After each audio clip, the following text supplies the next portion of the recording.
काल देवेंद्र फडणवीस हे ज्या पद्धतीची भाषा करत होते ती भाषा फेक नरेटिव्हचं केंद्र किती मोठं असू शकतं याचा फार मोठा धडधडीत पुरावा म्हणजे कालचं फडणवीस यांचं भाषण होतं।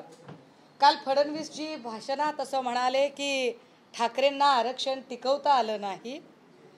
जर ठाकरेंना आरक्षण टिकवता महाराष्ट्रात आलं नाही असं त्यांचं म्हणणं असेल तर बिहारमध्ये भाजपाचं डबल इंजिनचं सरकार होतं, मग बिहारमध्ये आरक्षण कोणाला टिकवता आलं नाही। महाराष्ट्रात निष्कारण तुमची नियत नाही आहे कोणालाच द्यायची, पण तुम्ही अशा पद्धतीने गोंधळाची स्थिती का निर्माण करावी। काल फडणवीस असंही म्हणाले की बाबासाहेबांनी राज्यघटनेमध्ये आरक्षणाची कालमर्यादा 10 वर्षांची ठेवलेली होती, मात्र फक्त आणि फक्त मोदी साहेब आणि वाजपेयी साहेब या दोघांमुळे ही आरक्षणाची कालमर्यादा वाढली आहे। माझी अशी धारणा होती, माझी अशी कदाचित माझी ती अंधश्रद्धा असावी, माझी अशी समजूत होती की देवेंद्र फडणवीसजी हे फार हुशार आहेत, ते प्रचंड अभ्यास करतात आणि त्यांना प्रत्येक गोष्टींची माहिती असेल, पण काल इतक्या निखालसपणे ते खोटं बोलत होते।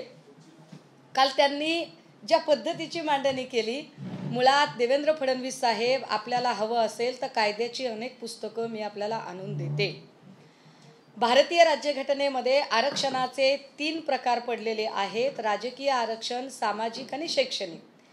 पैकी राजकीय आरक्षण हे 10 वर्षांच्यासाठी ठेवले होते, सामाजिक आणि शैक्षणिक आरक्षणाला कुठलीही मर्यादा नव्हती आणि राजकीय आरक्षण जर 10 वर्षांच्यासाठी असेल तर 1950ला घटना अंमलात आली, म्हणजेच 10 वर्षांनी 1960ला पहिल्यांदा जी वाढीव मुदत द्यायची होती त्यावेळेला भाजपा बाळोत्यात म्हणतो आम्ही त्याला, जे छोट्या बाळाला जे छोटं कापड घेतलं जातं, भाजपा बाळात्यात होती त्यावेळेला।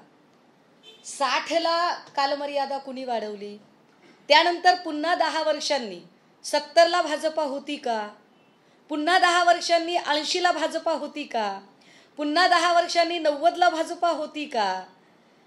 फडणवीस साहेब किती खोटं बोलाल, फेक नरेटिव्हचं चालतं बोलतं केंद्र म्हणजे तुम्ही आहात। पहिल्यांदा जरा स्वतःच्या अंतर्मनामध्ये डोकावून बघा की वाजपेयी आणि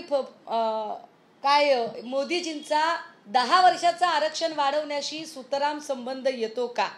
राहिला प्रश्न राजकीय आणि सामाजिक आरक्षणाचा, तर त्या आरक्षणाला कुणीही धक्का लागू शकत नाही, हे घटनेच्या फ्रेमवर्कमध्ये सांगितलेलं आहे, हे जरा एकदा अभ्यासावं त्यांनी।